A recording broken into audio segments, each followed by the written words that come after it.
Welcome back, everybody. You are watching the #1 home improvement YouTube channel in the entire world.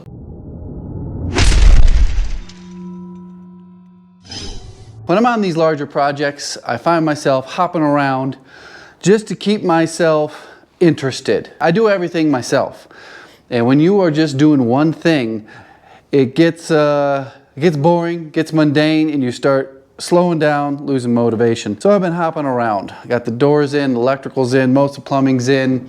I got the swamp cooler in, or out. Fart fan's in, but not vented. I still have to do quite a bit of work on this roof here.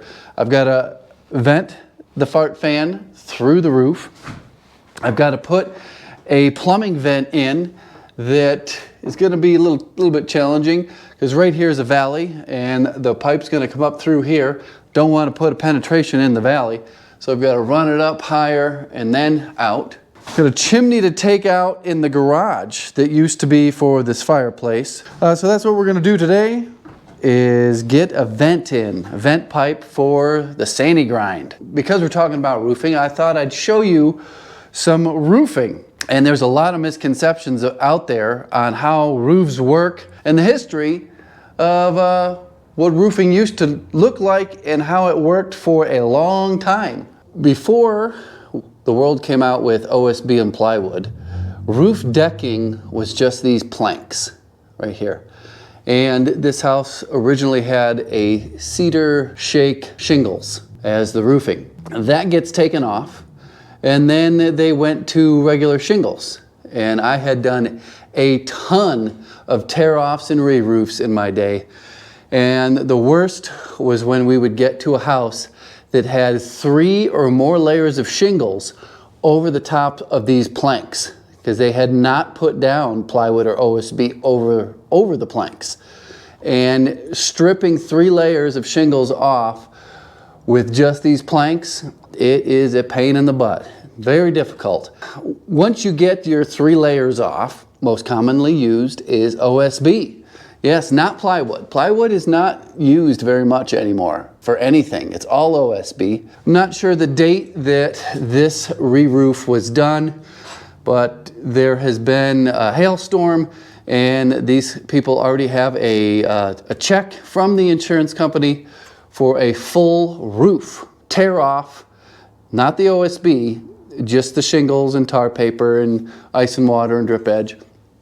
They also get new gutters and siding too. So that will be the last thing they do before the house is listed, is get a brand new roof on there.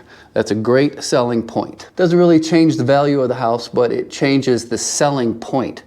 It gives it somebody to choose this house over another house. So this entire room here is an addition, and I'll show you. This used to be the old exterior wall, and these are the old shingles and the old roofing that hadn't been touched. And I'm not sure if they took all the cedar shingles off this part of the house before they put asphalt over. You can see there's some metal in that valley right there. That's interesting. Huh. But there you go, there's some of the old cedar shingles. And what I gotta do is I gotta notch this out more for my pipe that's coming up out of here. It's gonna come up to right about there and do a 45 and go up the ceiling.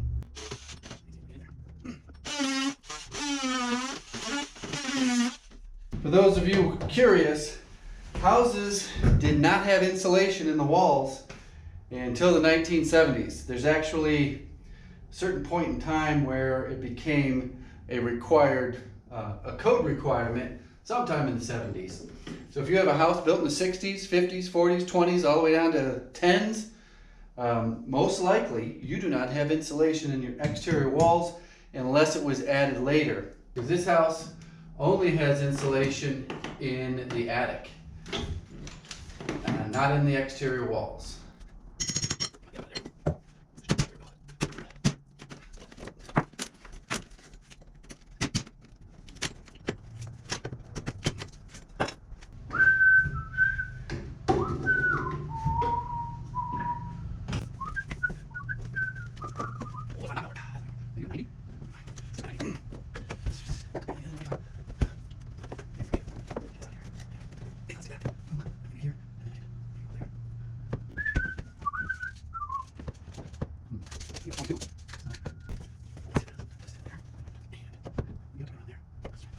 45 is way too much. So I do just like that. Perfect.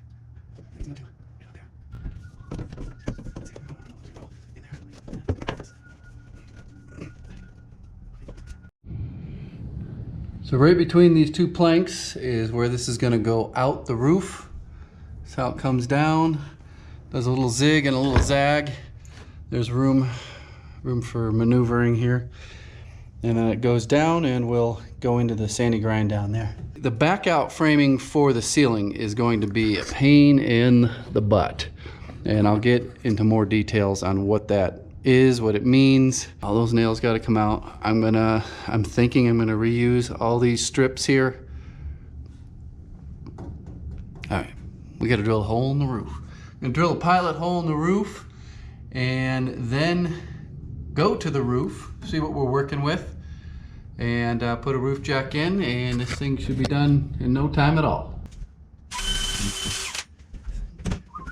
I don't have the mic set up, but so I got to cut the shingles, this top shingle right here in a nice arc so that this can slide up underneath it.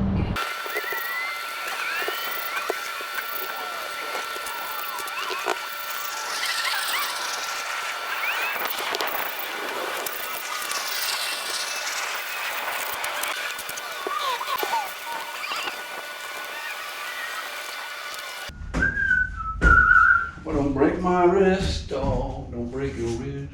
So it doesn't quite fit through the planks, so my pilot hole is not reaching, or my pilot drill bit can't make it to the other drill hole. Holy cow. I'm gonna just trim this out real quick. That'll fit up in there. And the pilot drill bit can go right into the hole that I previously drilled. In theory, is it gonna work? Oh yeah. Okay. Switch this to low. I am gonna engage the chuck so that I don't break my wrist. It's kind of an awkward position. That thing recording? Yeah, it is. It's cracking. Oh. Today's video is sponsored by the Chirp Wheel. If you haven't figured it out yet, they are for stretching out your back, massaging your back. Now there's 3 different sizes, and the size corresponds to the amount of pressure that's put into your back muscles. So if you're really sore, you might want to start out on the big one and work your way up to the small one. Small one here is for deep tissue massage. So I've been doing manual labor for most of my adult life, and as you can imagine, my back hurts a lot. It goes out, as they say. Don't know exactly what happens when it goes out, but it goes out. We get back problems. Mine is located in my lower back. My lower back's always going out. They've got squishy padding on here. It's designed to go between your shoulder blades. It's got this little indentation for your backbone. If you got back problems, or you know someone who does, check the link in the description. There will be a coupon code as well, so you can get a discount. If you have one of these wheels, or you've tried one of these wheels, let me know down in the comments. I want to know how it's working out for you. What's that? Peanut butter? My kids were playing with this one. Oh! You're probably wondering why I didn't drill this from the top. I don't know why. Maybe because I was already down here and didn't want to make another trip up, but I'm going back up. So yes, I could have drilled it from the top down and not covered myself in sawdust. So we're going to be 12 inches above the roof line. You can use any material. I know someone's going to say, you can use whatever you want. Some jurisdictions make you paint it. Paint it. So we are going to 12 above, so we're going to cut this baby at 17 inches. Oh, haven't put this on camera in a while. Yeah, haven't had this thing rolling. Let's see here, adjust the camera. Haven't had this on camera in a while. Yes, tool trailer's a mess. It's always going to be a mess. Someday when I'm out of work and have nothing better to do, I'm going to rebuild the trailer. So it comes out of the roof at a slight angle.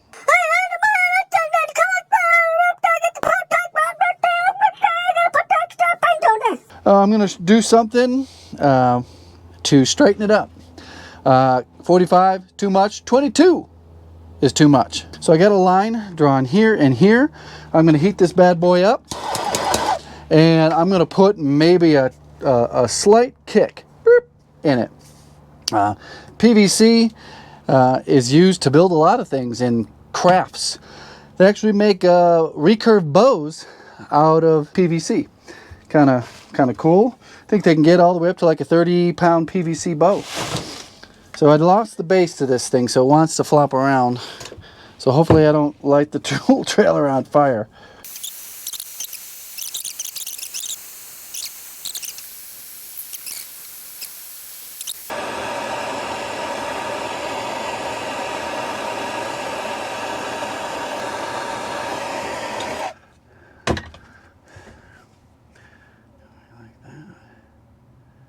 That's it right there.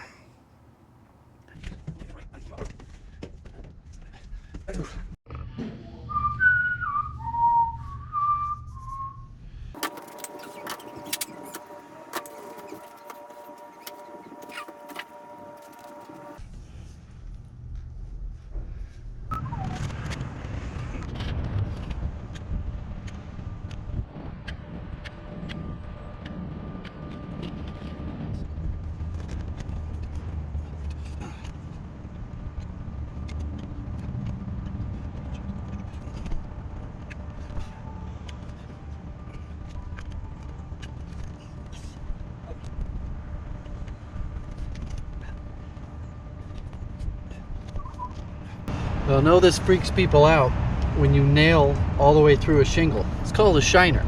Every single roof has them. And you simply just put some sealant over it.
That's how it's done. Now I've got one more to do for the bathroom ventilation fan, which is pretty much the exact same as this, except I don't have all the PVC to glue together and cut. It'll be just a flexible hose that goes from the fan to the roof vent that's specifically made to come up out of the roof.